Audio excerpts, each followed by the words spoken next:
লাউ চিকেন করবো। লাউগুলো বড় বড় করে কেটে নিয়েছি, মাংসটা পরিষ্কার করে ধুয়ে নিয়ে চলে এসেছি। এবার ম্যারিনেট করে রাখবো। দেবো লবণ, হলুদ গুঁড়ো, লঙ্কা গুঁড়ো, সরিষার তেল, ধনে গুঁড়ো, জিরে গুঁড়ো। মশলাগুলো করে নিয়ে চলে এসেছি। টমেটো কুচি, কাঁচা লঙ্কা কুচি, পেঁয়াজ কুচি, আদা বাটা, রসুন বাটা। কড়াই তেল দিয়ে নিলাম, ফোড়নে দিয়ে দিলাম তেজপাতা, গোটা লঙ্কা আর জিরে, আর দিয়ে দেবো 1 চামচ চিনি। ফোড়ন বাদামি রঙের হয়ে গেছে, এবার দিয়ে দেবো কেটে রাখা পেঁয়াজ।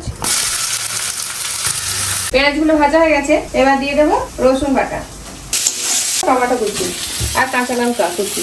অল্প একটু লবণ দিয়ে নেবো, হলুদ গুঁড়ো, 1 চামচ কাশ্মীরি লঙ্কা গুঁড়ো, আদা বাটা দিয়ে দেবো। মশলা থেকে তেল ছেড়ে দিয়েছে, কেটে রাখা লাউগুলো দিয়ে দেবো। লাউগুলোর জন্য অল্প একটু লবণ দিয়ে দেবো। এদিকে জল গরম করে রেখেছিলাম, দিয়ে দেবো। চাপা দিয়ে কিছুক্ষণ সেদ্ধ করে নেব। লাউ চিকেন একদম রেডি। ওপর থেকে গরম মশলা গুঁড়ো দিয়ে দেবো একটু। বারো চিকেন নাকি? কি চিকেন?